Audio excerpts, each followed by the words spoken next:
Anyway, I just want to welcome everybody, and I just can't tell you how excited I am to have the turnout we have tonight. I see a lot of people that I haven't seen in a long time, and I see some new faces. So thank you all for coming and being part of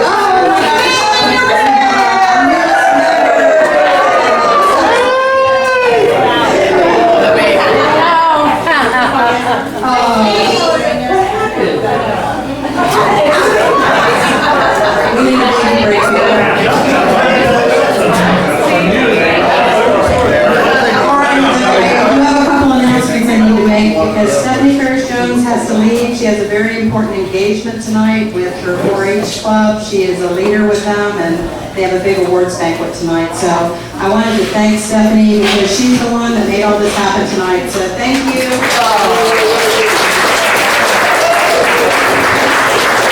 And also her son, Evan, who is just amazing. I also want to thank Linda McKeon, because without her here this afternoon, most of the day, John would not be able to do his presentation. So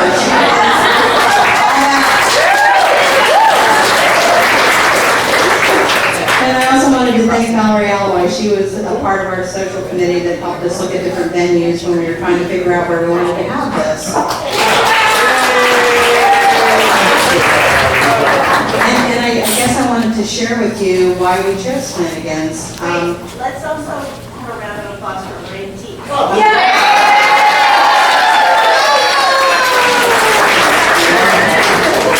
Thank you. Now I forgot what I was going to say. Anyway, we decided to have it at Flanagan's because we found out that we have an enormous history with this place. I was fortunate enough to be able to track Matt Flanagan down, and I found out that our hunt has been coming here since the place was built. In fact, his father, Robert Flanagan, was really good friends with Blue Eyes. Most of you know that was Daniel's hound. And I guess they had a lot of good times here. And also, the hunt used this as a fixture. They got permission from the Flanagans to ride on about 35 acres. So they were riding across this territory years and years ago. So this is definitely a part of our roots. So we're appreciative of Flanagan's for hosting this for us. So.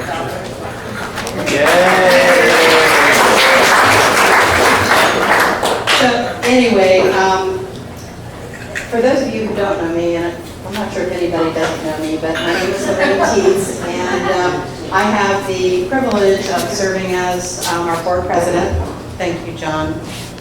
And as a part of that, I really learned about our history. I mean, compared to a lot of our members, I'm really new to the game. I've been a subscribing member for 10 years, so I barely go back in time. And I've learned so much in getting into the history. And what I have learned is that our club has just been passionate about maintaining all of our records. I mean, we have photographs and videos and just all kinds of media that go back to the 20s. And it's just a real joy to go through all of that and to really try to piece all of it together. And just to give you kind of a starting point for all of this, our board talked about a history committee, and we decided that we needed to start doing something to pick up where the previous historians left off. And I think we've got several past historians in our midst tonight who are part of maintaining all those records. And so we said, okay, we've got our 100-year anniversary coming up in 3 or 4 years, and we need to be thinking about that. And so I reached out to John King, who I thought would have the skills and the talent necessary to help us move forward with our history and all of our media. And I remember we were sitting at a pace, and John said, oh, I'm too busy. And he said, I don't want to be a part of any committees, the C word, and I don't want to be in any meetings. And I gave him a frowny face. And I said, oh. And so he said, okay, if you want to talk to me, you can call me about being a consultant, and I'll answer questions, and you can brainstorm with me. And I said, okay. So I accepted that, and fast forward. No, you didn't. Whole night. Okay, I cried. That's the divine intervention part of the story. But anyway, so John turned me down, and so fast forward, I was talking to Sharon Chapelier, and she she agreed to help me to just start strategizing and talking about, what do we want to do going forward? How do we take the torch from everything people have done in our past and move it forward? Maintain what we have, but move forward. And so Sharon and I took all of the history totes. I mean, we're talking bunches and bunches of totes of boxes. We drug all of that to Sharon Templer's house and laid it all out and went through it.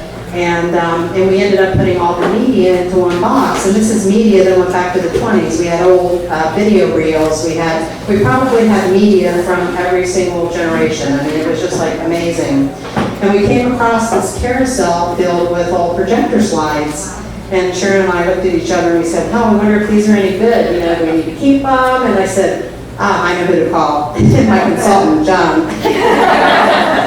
So I picked up the phone, called John, and said, hey, John, I have this carousel full of old projector slides. Is there anything you have that can look at them? And John said, oh, yeah, I have this light, I have this table, yeah. He said, yeah, you can bring them to me. It was a Trojan horse. And I said, how soon can I come? I'll be there tomorrow. And so I didn't just bring the projector slides. I actually brought this big tote that contained all the media that we had going back to the 20s. And I left it at John's house, and of course he didn't really know what was in the tote. And next day I get a call from John. I was like, oh my God, the train's over there! He said, I just can't believe it. And that is exactly what happened. Exactly what happened. He was so excited, and he's been unstoppable since. He's just been so into all of it. Here. Yeah.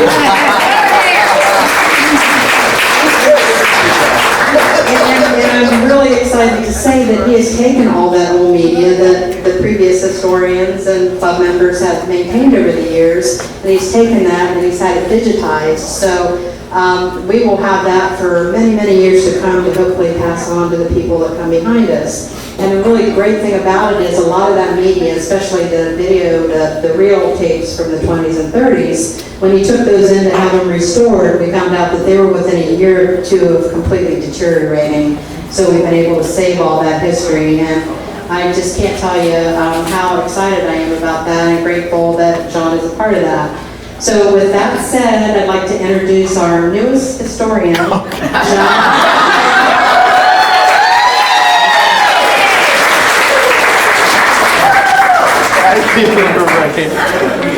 Whether I want to or not. I feel the rain.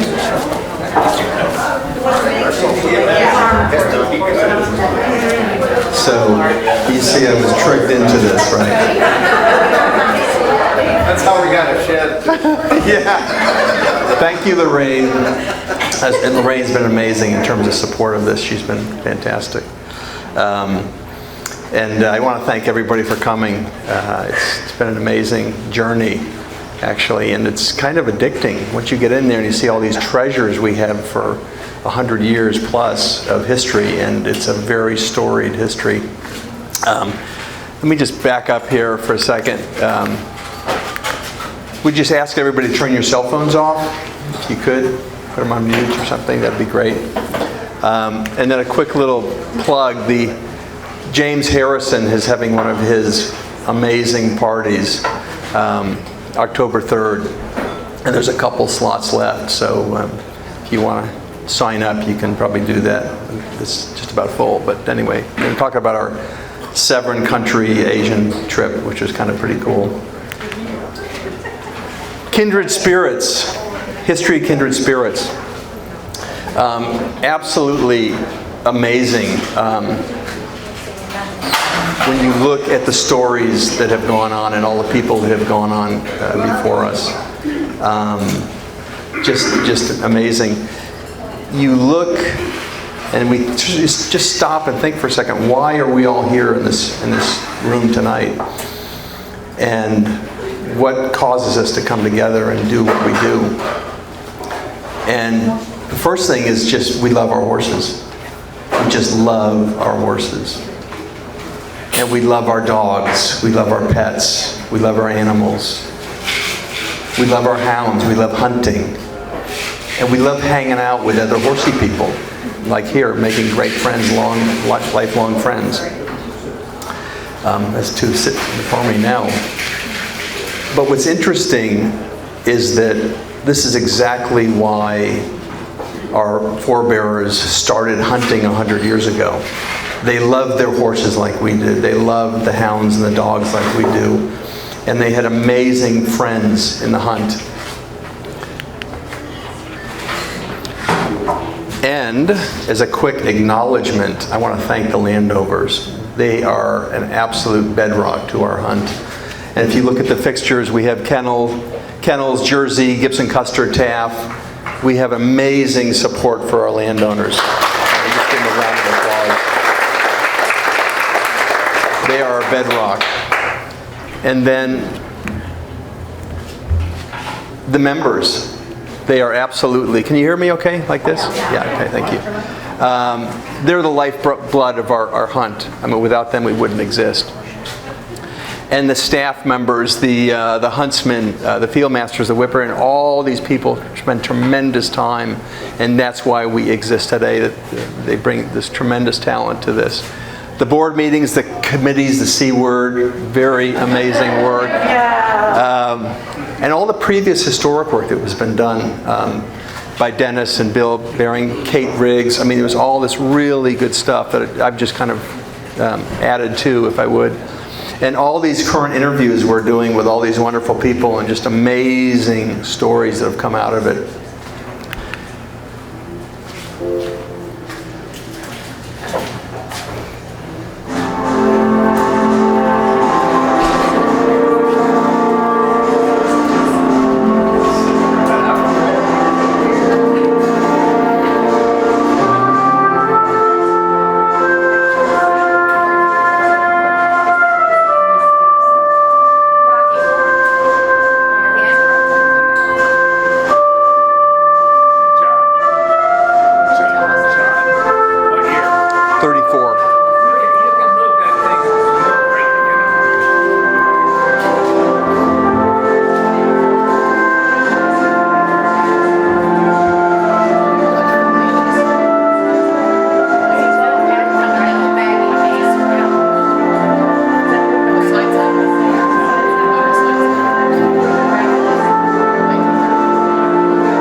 Matter of fact, the woman in the middle with the long skirt was Polly's riding mentor, Bertha.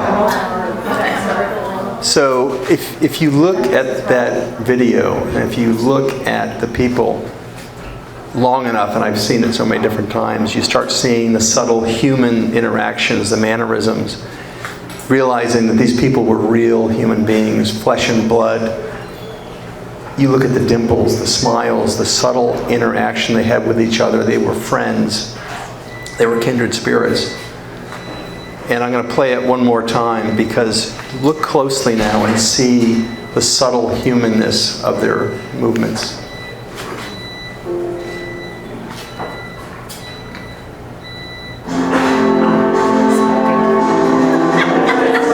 The guy on the right slaps the other guy in the head with his glove. Walter Jeffrey, the founder, is in the middle.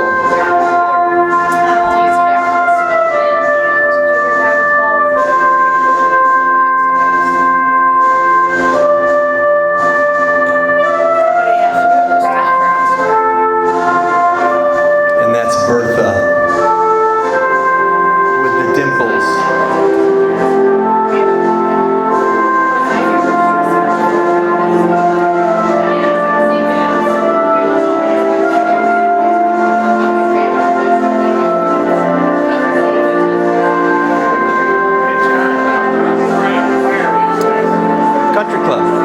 Country Club. Yeah, yeah.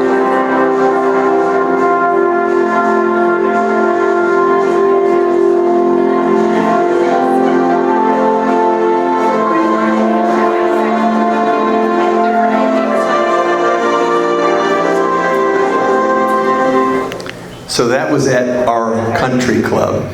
which is pretty amazing. And if you look at the timeline, the video is right about here, about 1934. So we'll back up just for a second and go back to 1903. Wow, Columbus Riding Club. Yeah, yeah. Columbus. That's where we learned to ride. Yeah. Columbus Riding Club was founded then, and then they got a bunch of hounds. And then the kennels moved to Columbus Country Club. In 1911, the organization called the Dean Valley Hunt took over the responsibility for the hounds.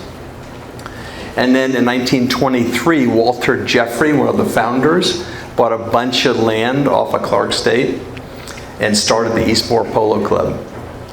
And then 1925, the hounds moved in after the Eastmore facilities burned. It was a huge fire, and they moved in there. And then parallel to this, for the Headley Hunt, 1935, Butter Howard.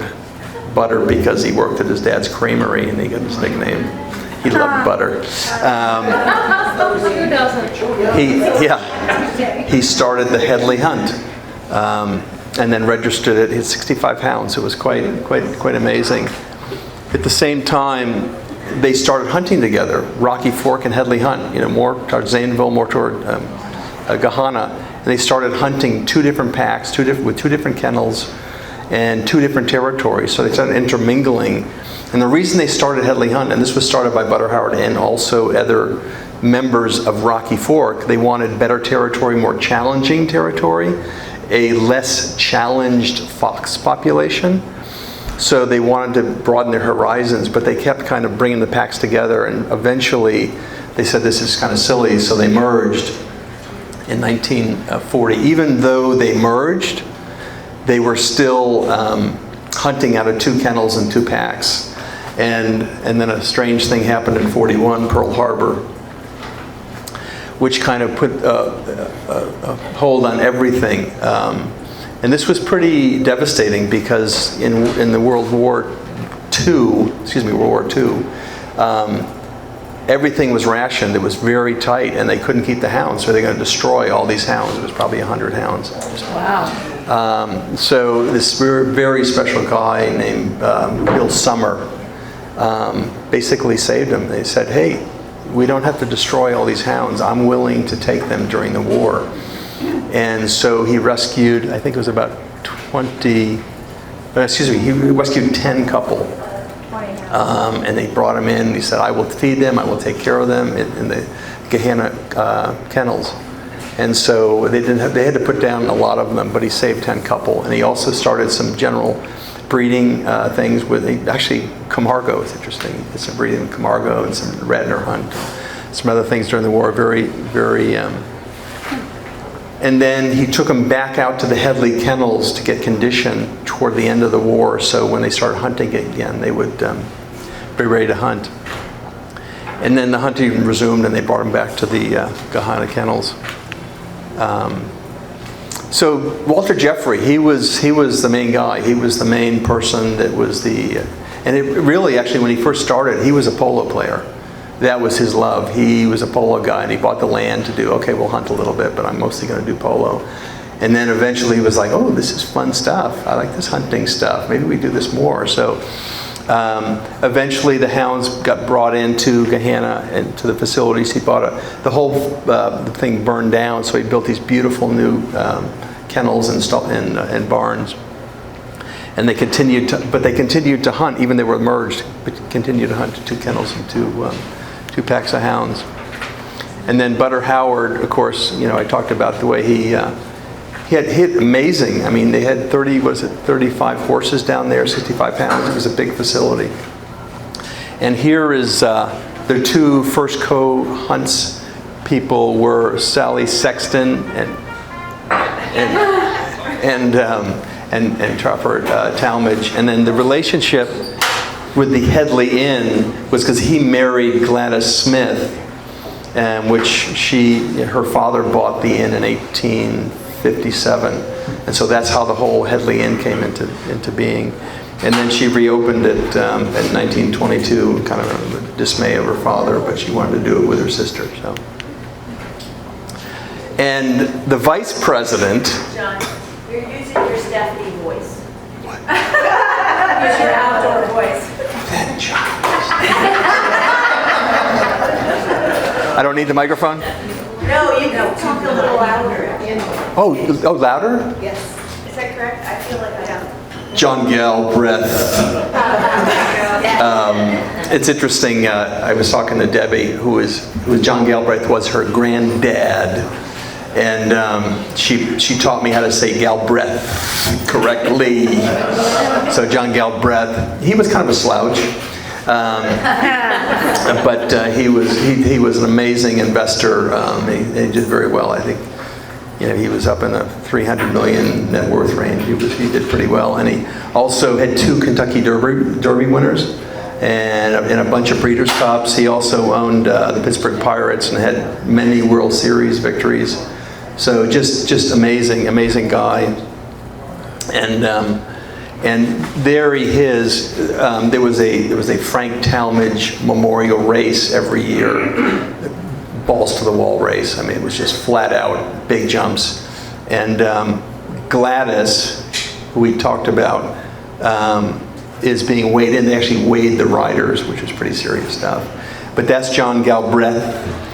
And then his wife, Helen, who Debbie had never seen before. What's interesting about coming out with this history project is it's bringing all these amazing stories and pictures and everything. And I sent her the picture, and she was blown away. She goes, I've never seen.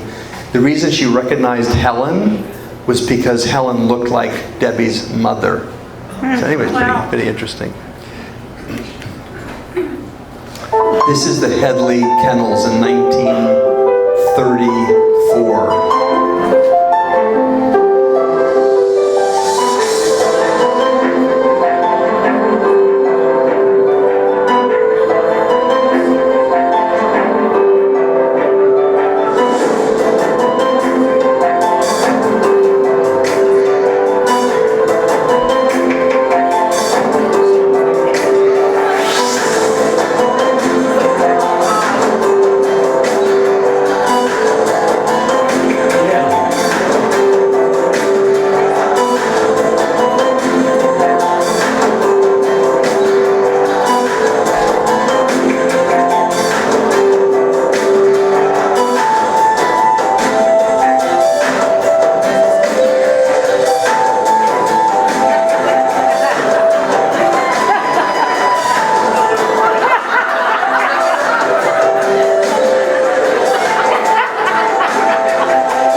Kind of like our hounds a little bit.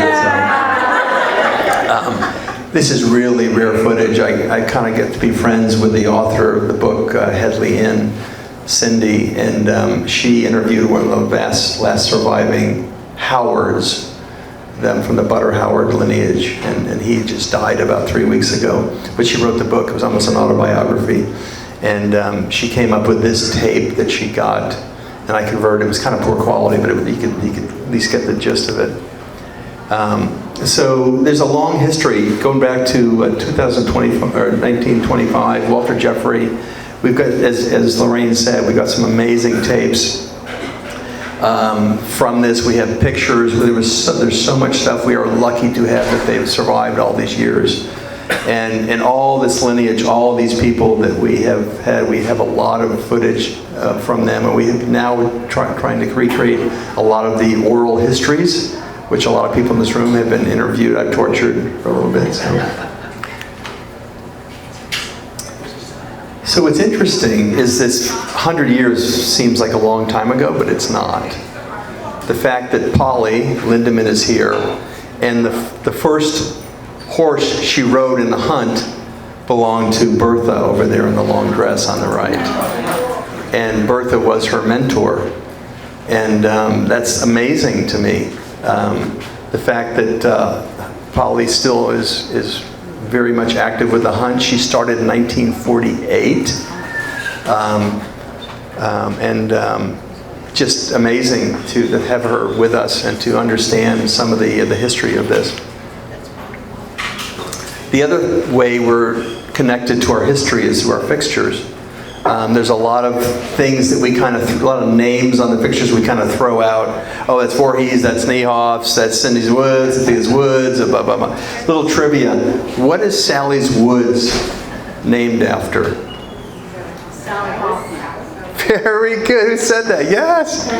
I call Kate the history queen. It's named after Sally Hoffman, predecessor to before I moved in.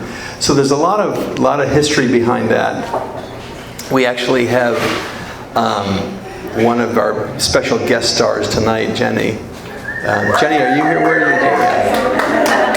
you? Yeah. And Jenny's amazing. By the way, that picture is not cropped. Because Jenny follows me pretty close because it's really fun. And did you use a zoom lens? I'm like, no. I used a macro lens to photograph her. But the Voorhees have an amazing history for the hunt. Starting in 1936, her grandfather bought 80 acres in the kennel's fixture, and then now actually he built a hilltop house, which Jenny and David live in right now, and it's just a beautiful place. And her uncle Art hunted, Lucy J, all these people from her family used to hunt, be active hunt members. That's one difference that Sally brought up to me, was that before, a lot of the hunt members actually owned the property they hunted at, and so that's kind of changed. So it's put a different dynamic on it for us. But they're really proud, and a long history with the hunt. So thanks, Jenny.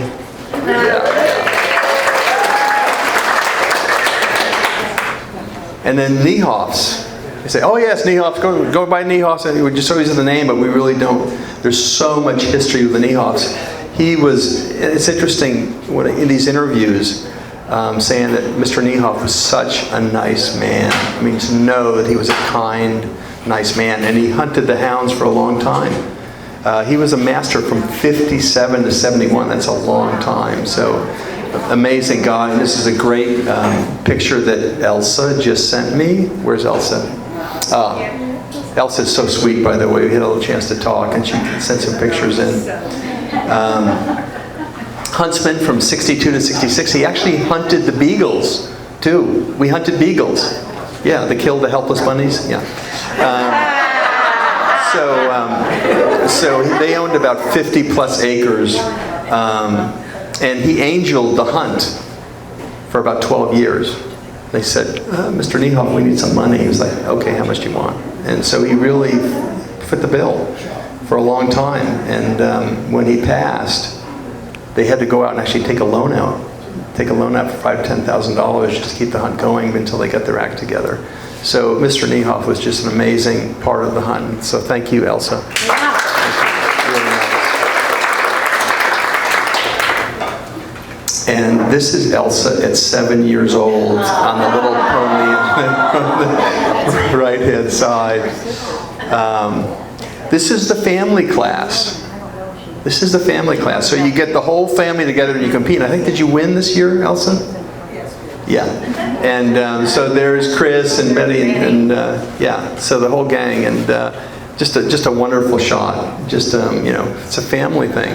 Just amazing. And then Cynthia's Woods and Cynthia's Field. What does this mean? What is that name? It's like, well, Cynthia Black Jeffrey, amazing. She was the president from 84 to 86, huntsman from 87 to 89 to 97, and donated 97 acres to the girls' school, which was Sally. You went to, right? Yeah, and several people went there. Yeah, Elsa went there. Yeah. Yeah, so it's amazing connection. The fact that we can hunt this property is really, really special. The fact that we are hunting so close into neighborhoods is just an amazing thing that we have. And the polo. Oh yeah, the hounds just went to the old polo field or something. Well, what does that mean? That was a live polo field back in 1925 that Walter and his polo gang would play polo on. And the Eastmore Polo Club. So that was his first love. Walter Jeffrey's in the middle, by the way, there. So all these names and these fixtures have real meaning and real history and real stories behind them. This is a 1930 polo exhibition by Walter Jeffrey.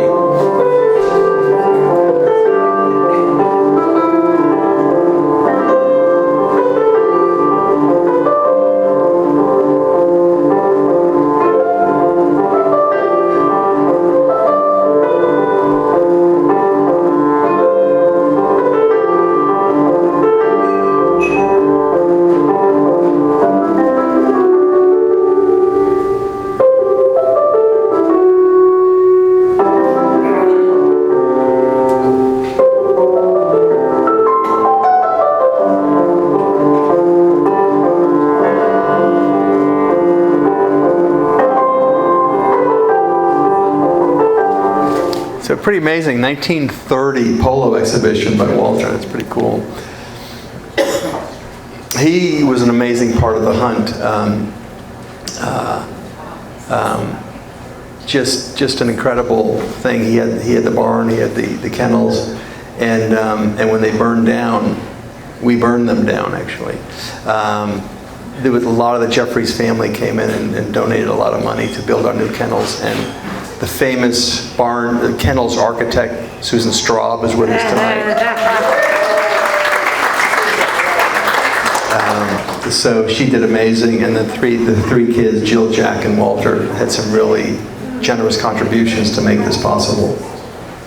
And Polly and Bob helped bring it to fruition. So what has changed? I mean, the fact that we love our horses, that we love our hounds, that we really enjoy each other, it's very similar to what it was in the 1920s, 30s, 40s. The human part of this has not changed at all. So, did the blessings, are the blessings very similar? Yes, they are very similar. And I'll give you a little glimpse of our recent one.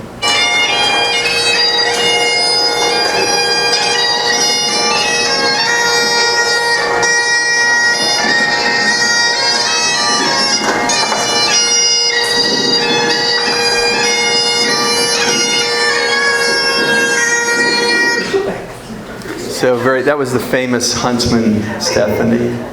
Are you? You couldn't clean off the board. It was like 30 seconds after I almost fell flat on my face. It went right through the bone. I cut that out.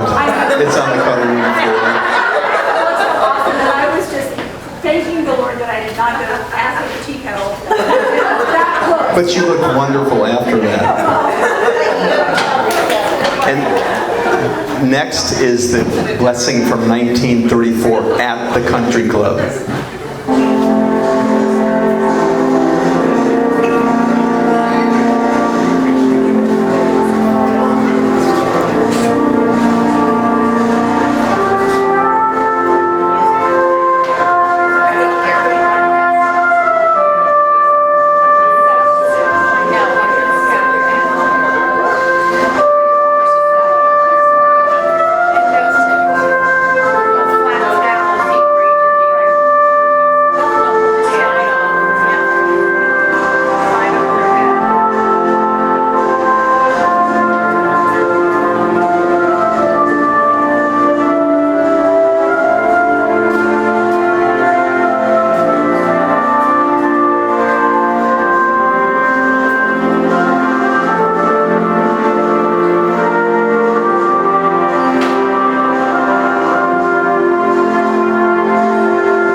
Very cool. So it's pretty amazing. So I'll just give you a quick little glimpse of the restoration process. I used a machine that was just recently designed last year for the Academy of Motion Picture Film Archives. It's this monster machine, amazing technology, and it just happened to be somebody bought one of these monsters in Cincinnati.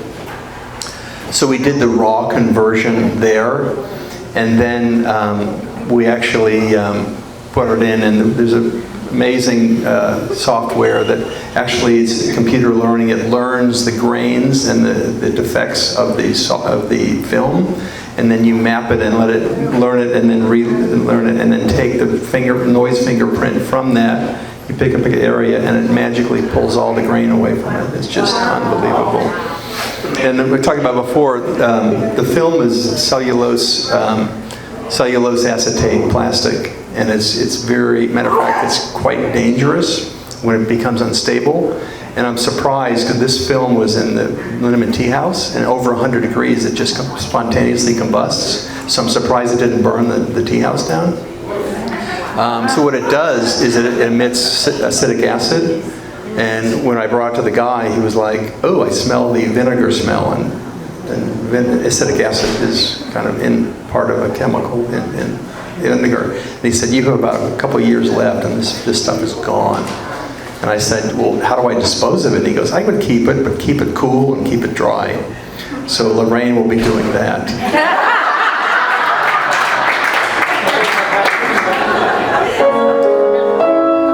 Right side is the old conversion, left side is the new conversion.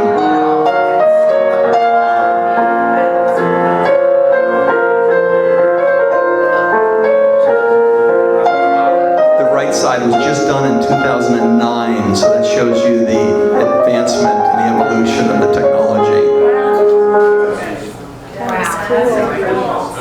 And this is look at the noise on the right and the removal of noise on the left. And that's done with a learning algorithm that I used on the film as well.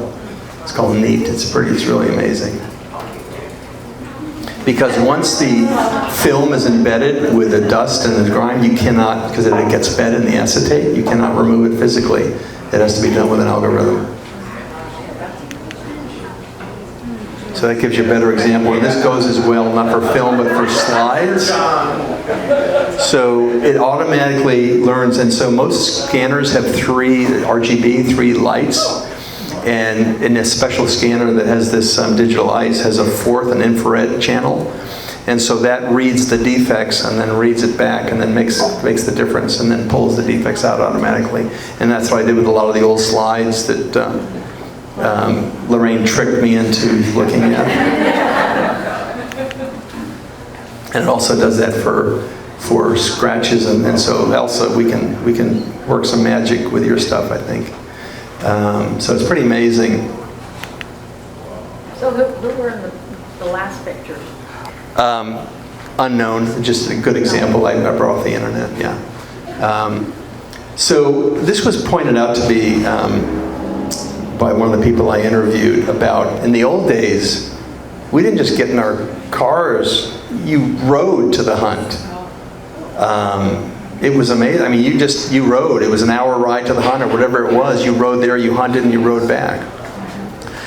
So that was a big difference in today in getting to the hunt. And also, I was talking to Stephanie about this and Lorraine. It's like, do we go out and hunt with other hunts a lot? And lately we haven't. But back in the 30s, they would. They would go to Virginia, they'd go to Pennsylvania, they'd go to Canada. Matter of fact, they hunted with the Montreal hunt, one of the oldest hunts in North America, actually. So that's something maybe we want to think about doing. What is the fairy? What's that? What was the fairy seed? Oh, that was the Montreal hunt. Yeah. So they started in 1826. So this is where they traveled up there and they hunted with them in Canada.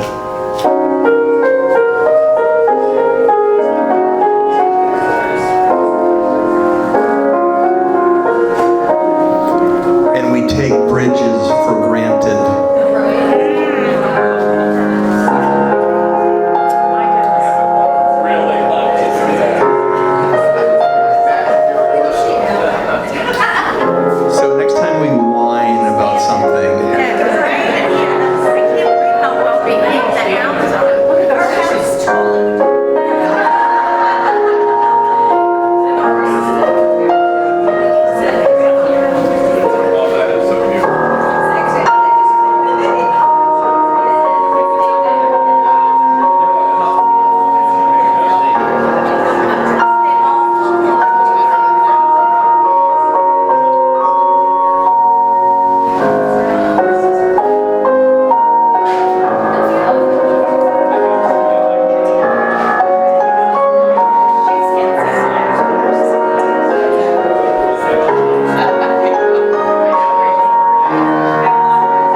So I want to talk a little bit about sex for a while, right now. I did some research, heavy research on the sex ratio of the hunt, and it's pretty crazy how many males were back then and how many females, how it's really changed. And so I'm going to employ you people now to count for me and get a rough idea of what the ratio is.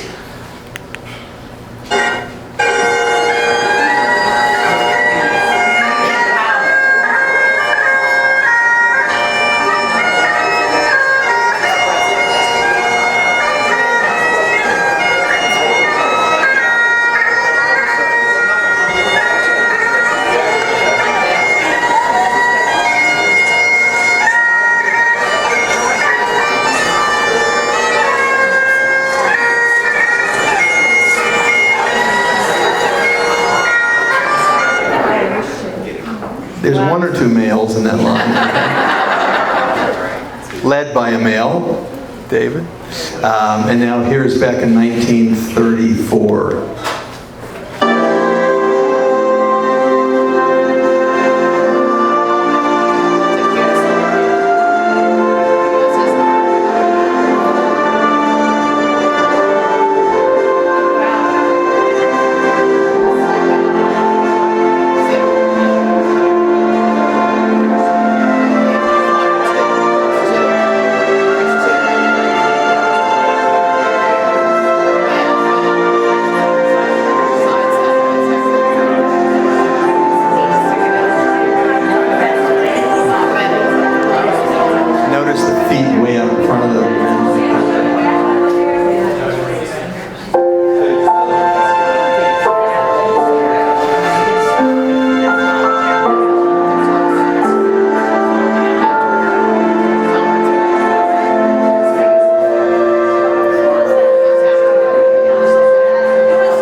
I think it's with a professional.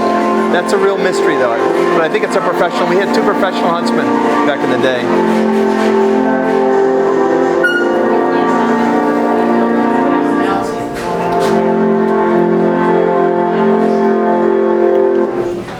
Cool. So, what do you think? What's the percent of males in the hunt today?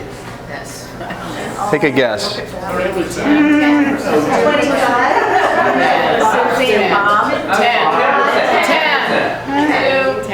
13%, roughly. What was the males back in the 30s? 90, at least 90, maybe more. About 75. But still, dying breed.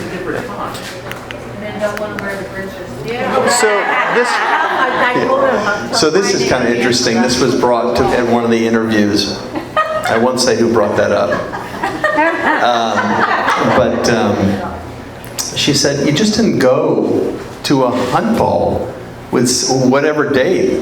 You had to get that date vetted by the hunt before you brought them to the hunt ball. This is back in the 60s, 70s. And so their bar, they had to get by their bar. They had a high bar. They had to have a pulse. And they had to own a tux. But then after that vet, then you had to go and present it. What did he do? How much big his bank account? All the other stuff. So that's what you did. And if you got them vetted, and then you could bring the date to the hunt ball.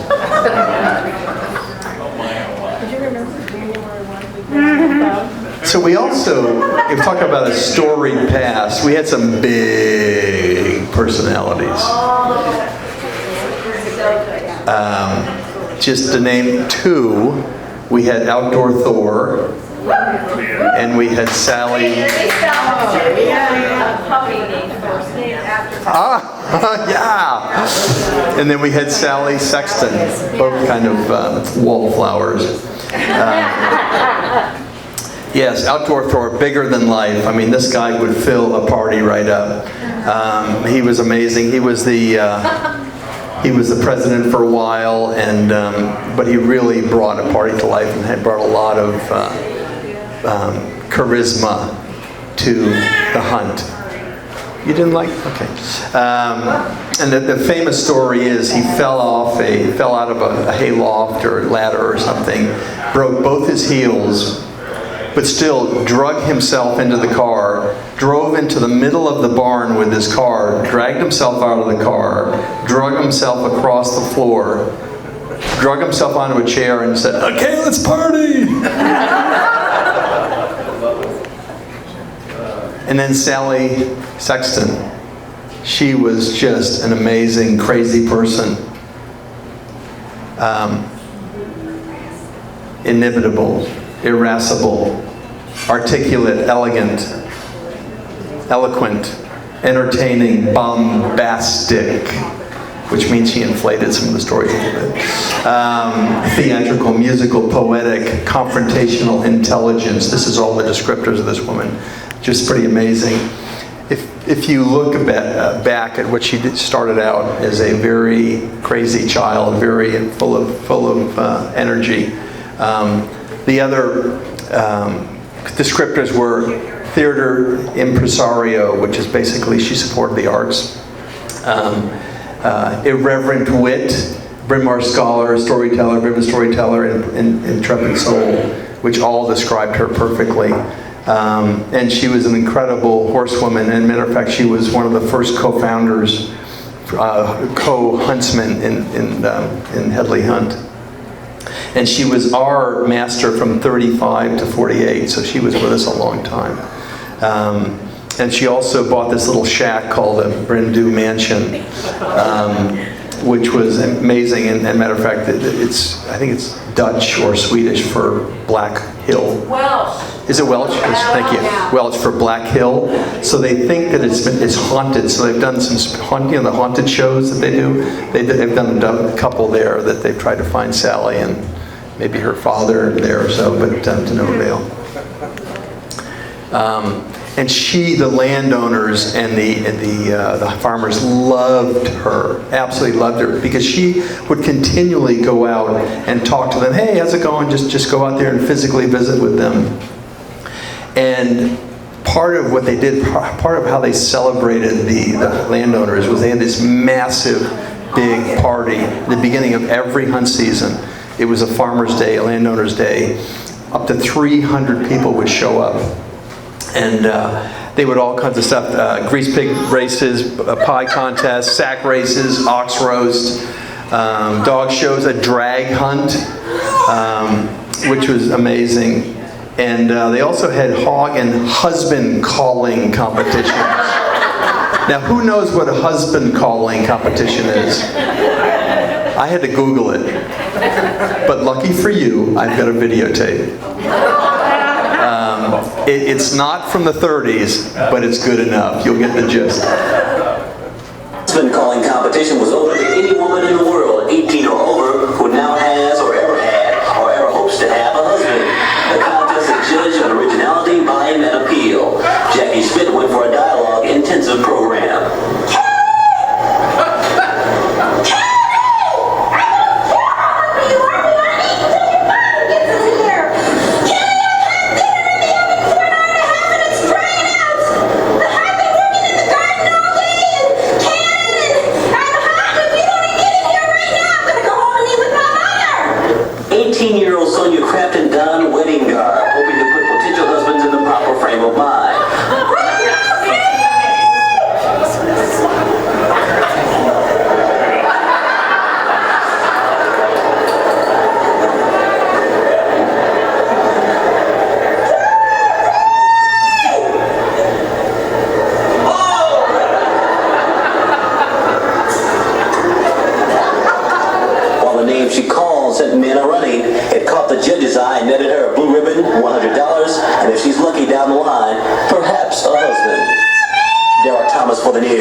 So this is our roots. So the other thing, it's really interesting to look at the not only similarities but the differences that come over time. How did we engage young riders? How do we do it today? How do they do it then? And we mostly go through the Pony Club and try to engage young riders because the young riders are going to be the future of the hunt. But back then, there was individuals that got it, that really understood that. And so Bill Summers was one of the main person. He would have children's drag hunts. He was like, okay, kids, we're going hunting. And so what they had, they kept a pet fox. So what he would do is he would go in and get all the litter from the cage, soak it, and then drag it, and then kids would chase and everything. It was that simple. But it was just so many people learn about hunting from Bill Summers. So he was an amazing guy. And then pace and trials. I mean, this is pretty amazing. The fact that we jump a certain height, we go a certain speed, and they jumped crazy heights and crazy speeds back then. I mean, how tall do you think that jump is on the right? 4 foot? 4, maybe bigger, but that second pole of the oxen. I mean, that's a big jump. So I guess the conclusion is we're weenies today. So we'll take a look at this here. We fall right hard. They didn't jump dragons.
It was fun, still amazing, crosswind. So here's a film from 1934 of how they jumped, and they were doing Rolex type speeds and Rolex size jumps.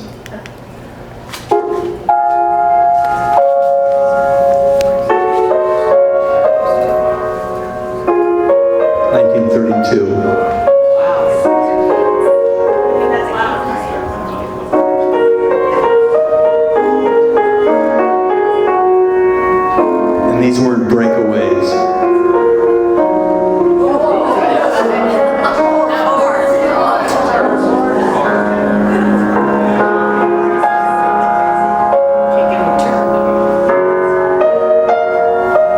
The horse stopped now.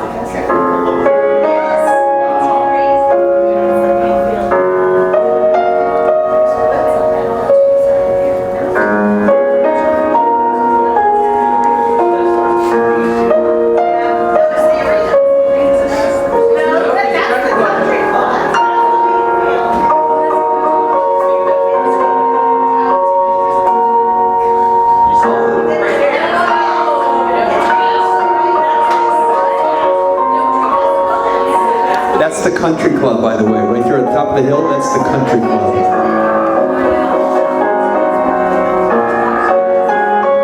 Notice the car.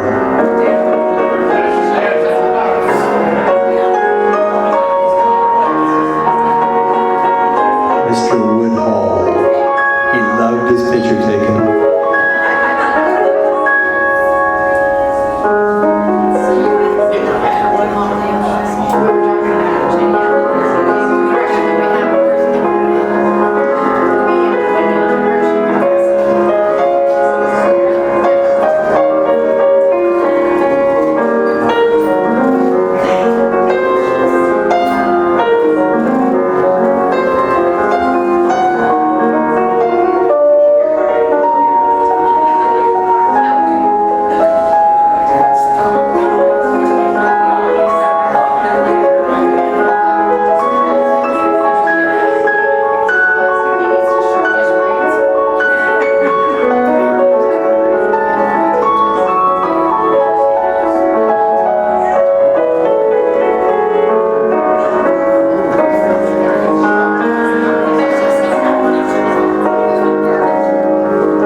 gutsy. Very cool. That's the country club. On the second field, right? Yes, yeah. Country club is a little bit different today, doesn't it? Yeah. So what do we think that jump height is? Is that 3 or is that 4? 4. It's 4 feet. Yeah. Yeah. And it doesn't look like it will break away very easily if you don't hit it. Good. So if you calculate, every year they had what's called the Frank Talmadge Memorial Race. He's an author of a book that is actually a father of Drawford Talmadge, the first huntsman, co-huntsman of Headley. And I calculated, it's 8.3 miles, 27 jumps. Their speed is 520 meters a minute, which is quite fast for big jumps like that. Yeah, so it's a long haul. So they were, pretty amazing. So I calculated the jump speed, the jump's height and the speed, and it really was a precipitous decline until today. And then I threw in another variable, and so that really explained the data. So it all makes sense to me. But I see there's a blip in the 60s and 70s and 80s of the alcohol consumption, but yet the jumping height didn't change. Anyway, they were overserved. I think that's when Thorson and Shaw were around. So riding couples in the hunt today, was this similar to what it was back then? Were we more or less? How many riding couples do you think we have today? 8. 11 or 12, I think it is. Quite a lot. And you could see back then there was actually quite a few. All the major presidents, huntsmen, they all their wives rode. So there was quite a few riding couples back then, which was pretty interesting to kind of look at. Beagles. We had an amazing beagle pack between the 50s and the 80s. And so they used to hunt, and matter of fact, Mr. Niehoff, every Sunday morning at 2 o'clock, Mr. Niehoff would be hunting the bagels, assisted by Baker, Mr. Curley, and Dr. Brown, and that evolved into more Curley hunting the hounds, and also Linda DeLong, actually, who's actually, let me see, there she is. She hunted that pony, and she had to lift her legs up that they wouldn't drag on the ground when she rode. She's really tall. She's close to not 6 feet, but she's a tall woman. And the pony's like this big, so you can do the math. But I ran up. We actually were at the Blessing in Rocky in 2002, and we saw that. And I was like, "Oh, so we cannot, Sally, I need that pony." So side saddle. So Donna, yes. So it's kind of interesting. Bertha was a big side saddle person, and there was 1 or 2 others, I think. Sally's mentor, or Polly's mentor, but she was a big side saddle advocate, and so was Donna. But the huntsman, Everson Powell, said, and he was really concerned for ladies' safety, so he said, "A man's thigh is flat and can grip the saddle firmly, whereas a mature woman's thigh is rounded and does not fit the ordinary saddle. The side saddle, made particularly for women, has a leaping head against which the right foot rests and the horn against which the left foot rests. So it's almost particularly impossible to fall off." What do you think, Donna? I would concur. Yeah, okay. Anyway, not PC, but probably it's good. And it was fascinating to go through some of the pictures and see the cars. I just felt like you're in Cuba or something, but just to see the 50s and the 30s and just the cars, and just go, my gosh, really, the automobile only became popular in the mid-20s, so it's like, I was talking to one person, I said, and this was about 10 years ago, and I said, "Why do you ride?" He goes, "My dad rode." And they go, "Why'd your dad ride?" "Because to get around." And then today, certain people really love their pictures taken. And so I wanted to compare that with kind of the past. And I blocked out the face just to keep some privacy here, because Tyler would be really upset. So if you compare that with the old days. Yeah, but she's so photogenic. Oh my God. She's got a beautiful smile, no RBF. Never an RBF. Do you know what an RBF means? Resting bitch face. And so, but there was one guy back in the 30s that loved, I mean, right in the middle of the trials, he'd be riding his horse in front of the camera. This is back then. He was a huntsman for us, our master, Woodhall. Right in the middle of the trials, there he comes. But in fact, one of the reels was just he and his wife going back and forth. Fox hunting itself in Franklin County This is an oral history by started Summer. about November 1903 as a result of a meeting at the Dawson Hotel in Gahanna, Ohio on November 30th, 1903, at which time the Columbus Riding Club was founded. The club acquired a pack of hounds and established kennels at the Columbus Country Club, and for a time held annual horse shows there. So it was interesting. These oral histories are really interesting.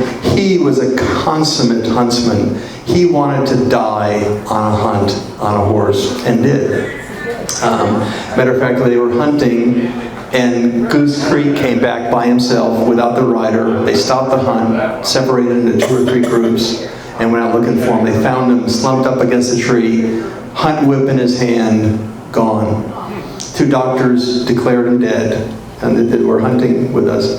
They brought him directly to the crematory and cremated him with his boots, pinks, everything, and hunt whip. And that was his wishes. So, pretty amazing guy.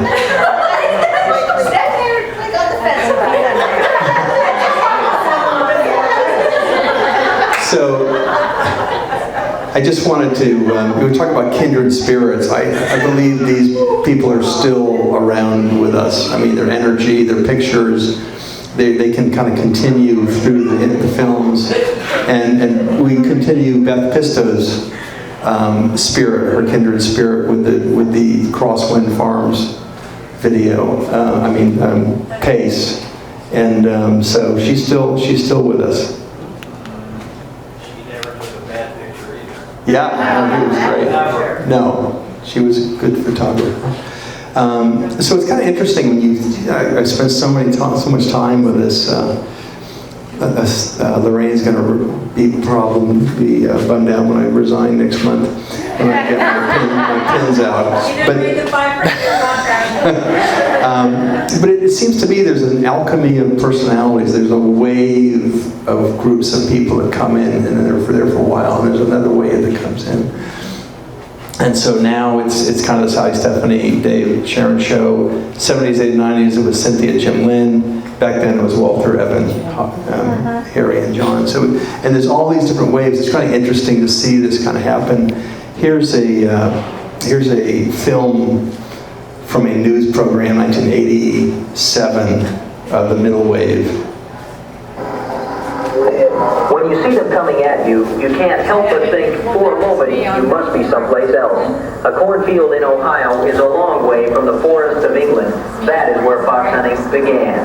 In England and other places, the foxes were detrimental to farmers. They ate their chickens and other animals, and so they really were hunted to be killed. Now, of course, we don't do that. We don't want to kill the foxes.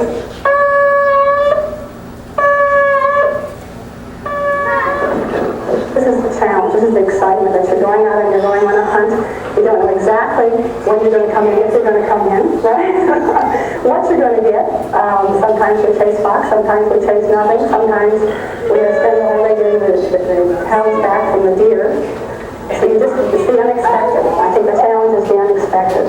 Well, we're here order. Where the fun's with the action, and the action is with the dogs. And I've got Jim Straw here, who is the master of the foxhounds. Jim, what does that mean?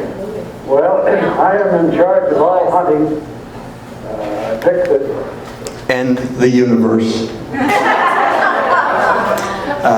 So we've had some struggles, and as a matter of fact, we went through a really tough time in the early 2000s. Some unsettling times, and Bob, or Sharon Chapelier and Bob Lindeman really came to our rescue and brought their unique skills of being peaceful warriors to kind of calm the hunt and get us moving forward, restored peace and tranquility, and brought a new era of diversity and tolerance to the hunt, which was really amazing. So they were together, the peaceful warriors, for us, and allowed us to survive and continue. Bob was pretty amazing. I mean, he started riding when he was just a small child, 58 years old. He was a president for 2 years, in 2000 2002, and also a master from 04 to 2016. He was leading the third field at 88. That is my role model. And his famous whiskey sours, and we're going to pass out the recipe after the party. But David, you said it. Okay. And also we dedicated the tea house, the lemon tea house, to him, which is pretty amazing. And I photographed him getting blessed in 2015 next to, I can't remember that horse's name. Atticus, of course, yeah. Anyway, so a tribute to Bob.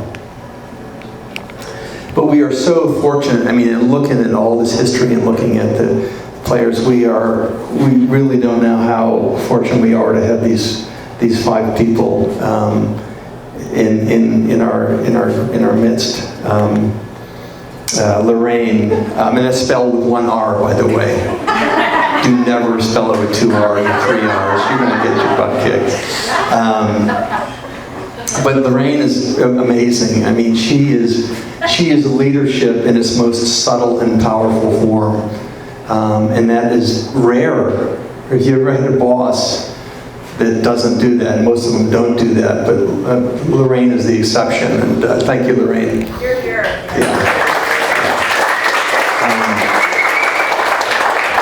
And she was right. She did trick me into this whole thing. I don't even know why I'm standing here today, but she just said, "Hey, you want to look at some old slides?" You know, so here I am. And then Stephanie Phillips. I mean, we are so lucky to have Stephanie. I mean, she is a peacemaker, warm, kind, compassionate through and through. She's got the biggest heart on the planet. So thank you, Stephanie. Yeah.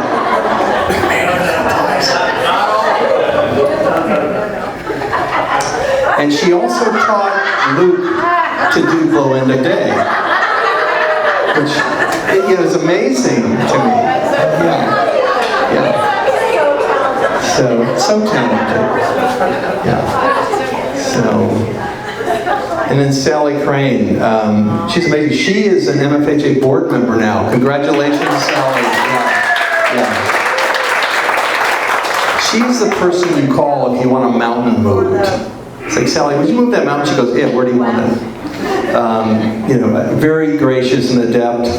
And she's so much fun to follow, if I can. And more than once I've had to call Shane, Sally, where are you? She's amazing. And then Sharon. Sharon is the quietly amazing is a good way to describe her. She's just got this softness about her. And she's, oh, Sharon's just going along about it. And she'll come up to me and she'll say something and she'll blow me away. Incredibly insightful or kind. And I'll just realize what an amazing person she is, but she's so quiet about it. And so, but it just, I get this, wow, when she's an amazing person. Yeah.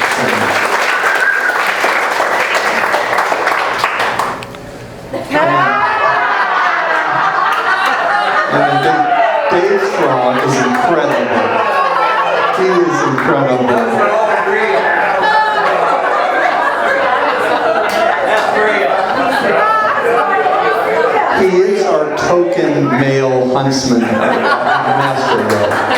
It's a quota thing, and once the quota is filled, he'll be gone. He does unnatural things with Kubota zero returns. That's all I'm going to say. But he is salt of the earth. He represents the best and noblest elements of this hunt, and he's another. So thank you, Dave.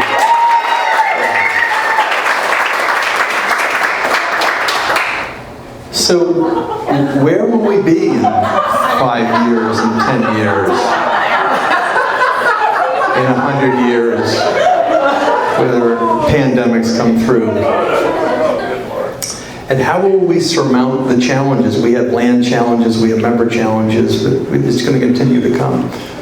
And I think really, if what's going to carry us through is the love for our horses, the love for our hounds, and embracing our lasting friendships. And that's what will take us through. Amen. Thank you.